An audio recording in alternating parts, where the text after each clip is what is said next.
Hey team, welcome back to Tasman Travels. Hey!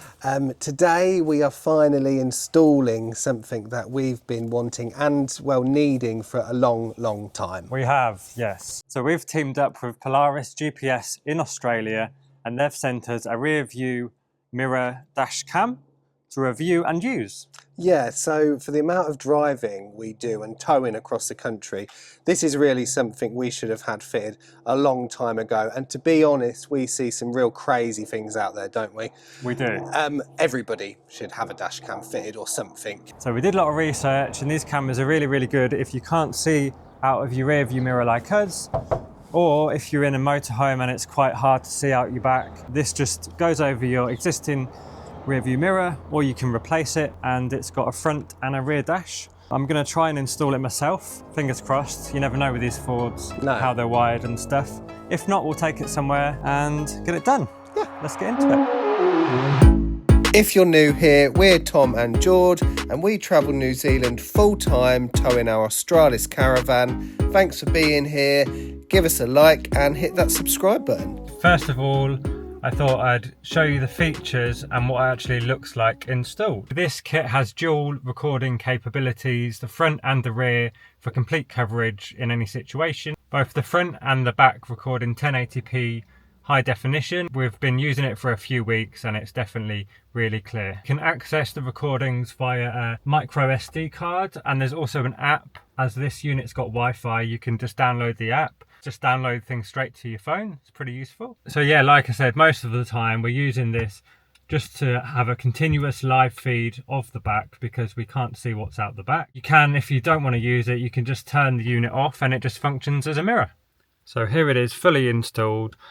And one of its biggest benefits is its sleek, unobtrusive design. So you don't need an external monitor. It's all integrated into this, which replaces your rear view mirror. As you can see, it actually works as a mirror when it's not on.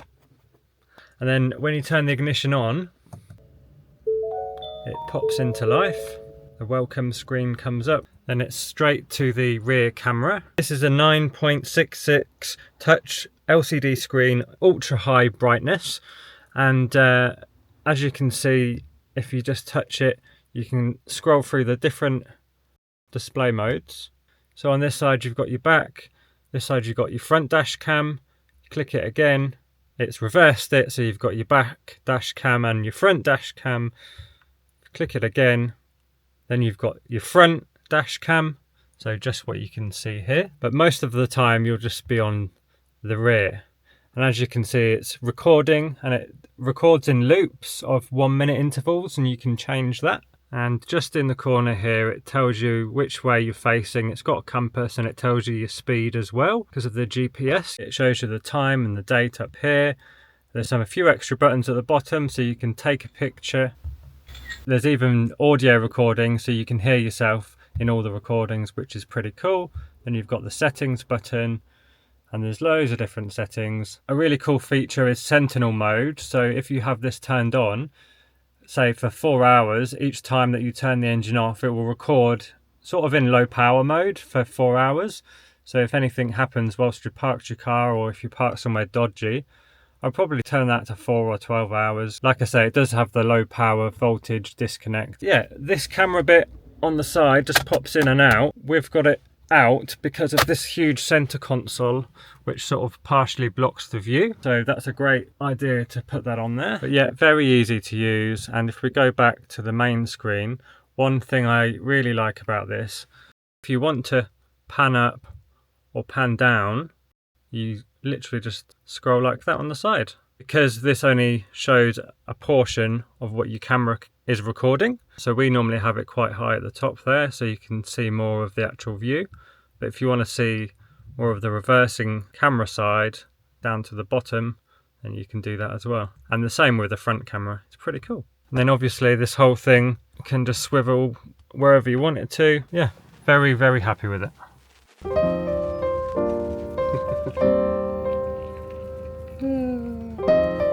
Okay, let's have a look inside the box.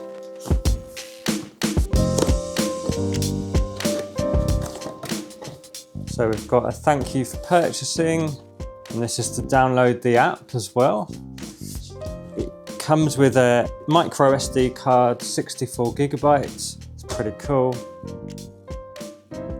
And then here's the actual unit. Very sleek, very nice. Got your camera, which slides out. Your mounting points.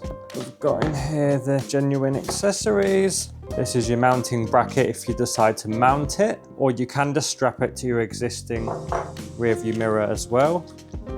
Got all your cables. So this is your 7-meter cable to the back camera. And then this is to hardwire the camera into the vehicle. The GPS unit. Rear view camera as well. So it all feels very sturdy and very decent quality. And then some straps if you do want to just strap it on. Even comes with a little screwdriver, some screws. That's your lot. So when it comes to mounting this unit, there's several mounting options. The easiest is just to use the straps they gave you to strap over your existing rear view mirror. And they also provide a universal bracket which should be suitable for most vehicles. All you do is you remove your existing rear view mirror and the bracket should clip on to the existing mount on the windscreen. However, if you're like us and you've got a manufacturer specific mount that isn't universal, you can purchase separately from Polaris a metal windscreen mount and glue. In that case, you would just have to remove the existing manufacturer's mount and glue the new one on. This probably would have been the best method for the Ranger, but as I didn't know we'd need the mount, I instead adapted the existing Ford mount and it's worked a treat. So this is the Ford mount that you would need to pry away from the windscreen if you wanted to use the universal mount. But I'm just going to use this and adapt what's already there. First off, I removed the existing rear view mirror by unclipping the plastic surrounds and twisting the mount in an anti-clockwise direction. So this is the attachment that the new dash cam comes with, but obviously it's different to the one that's on the Ranger, but they both have these balls on the end. So I've just unscrewed this one that the camera came with, and I've just taken all the trim off around here, which is quite difficult, but I think both of the balls are the same size, so I can just swap them out. Just have to get to the back of this. The back of the Ranger rear view mirror, you've got these 4 screws. If I unscrew, then I'll be able to take the ball joint out. For this, you actually just need a Torx screw, which is like a star-shaped one. Completely dismantled the old rear view mirror. Got to the ball.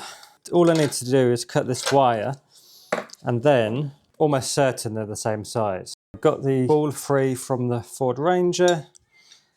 This is the new clamp and it fits in.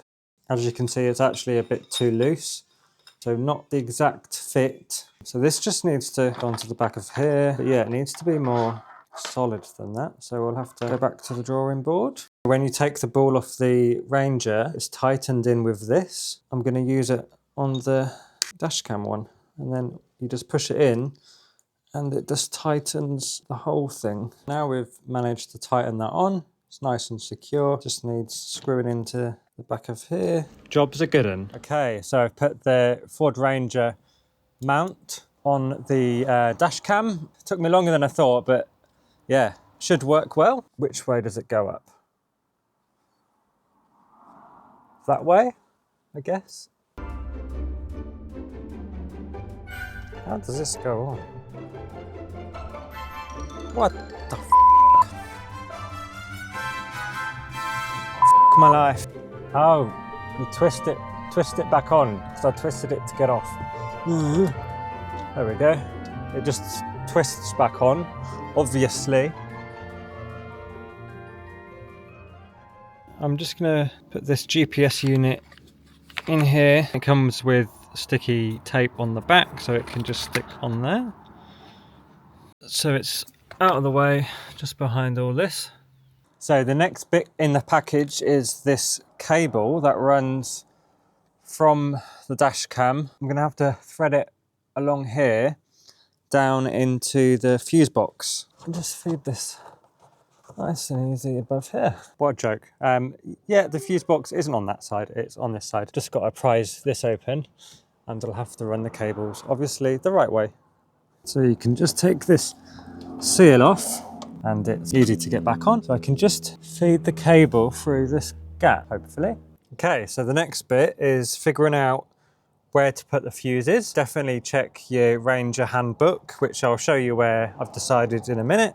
The Polaris only comes with mini fuses, which are different to the Ranger. The Ranger uses micro 2 fuses.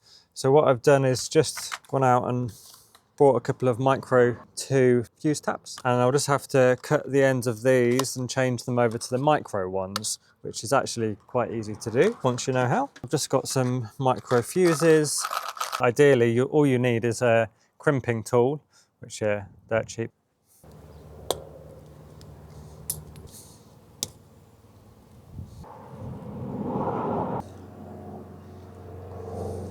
So it's got 2 fuses here and a grounding wire. So I've looked online and I know pretty much where to put them. So the yellow one is on all the time. You don't have to have this one plugged in. It's got a low voltage disconnect anyway, so if your battery does get too low, it can shut it all off. But that's just in case you want to keep on recording when you've turned the engine off. And then the red one is just for the accessory. So when you've turned the engine on, the whole thing comes to life. So you definitely need that one on. So looking at the manual, a good fuse to use would be number 35. This one here, that's for the accessory wire. And I've just tested it with a multimeter. So I've put one end in the right bit of the fuse and another end on a ground. And there's no voltage coming through and the engine's not on. So as the engine's not on, there shouldn't be any power going through to it. But if I turn the engine on, then there should be some power going through to it. And then the other one would be number 28, which is up here somewhere. And that's the one that's always on, regardless of whether the engine's turned on. The only third cable would be the ground cable. And that I'm gonna put up here. There's already some wires going to a ground. So I'll just undo one of those bolts and put it up there. Okay, I've just plugged it all in and it's working. I don't know if you can see the ground wires up there. Then I've put the 2 fuse taps in. Yeah, it's only taken me several hours. The last job to do is doing the rear camera. So I don't know whether to do that tomorrow or whether it's gin o'clock. So this is the 7-meter cable for the rear camera. I think, so it's gonna have to go from here where it joins the other wires. And I've just managed to poke it through this middle bit. And in the back here, this goes to the batteries. And there's a grommet. So if I remove this grommet, the wires will pass through here. And then I'm going to cable tie them underneath the chassis. Maybe have the camera on here. Or maybe it could be at the bottom here actually.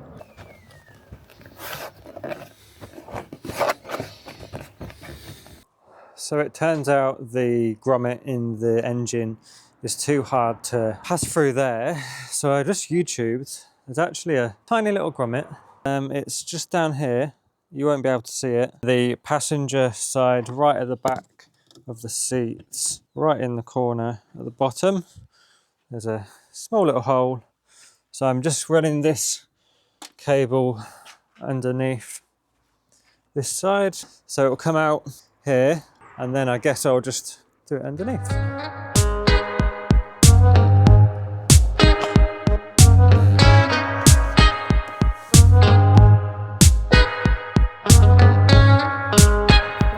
Day 2. We've got a bit of a conundrum in the installation where to place the camera. We originally thought underneath here, but then obviously when the tailgate comes down, it would crush it.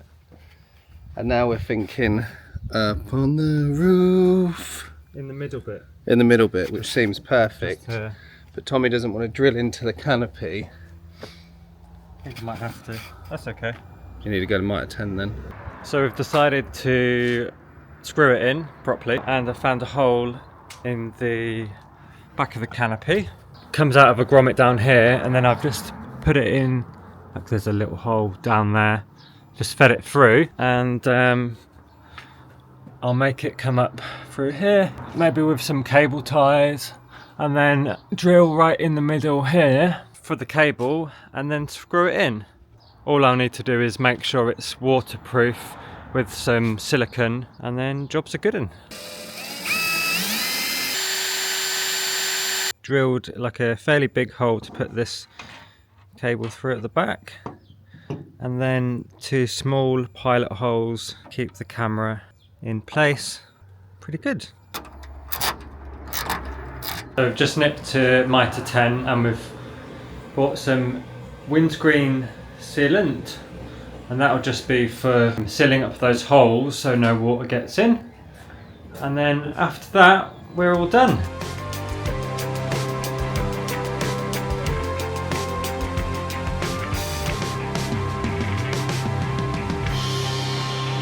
So that's the install done.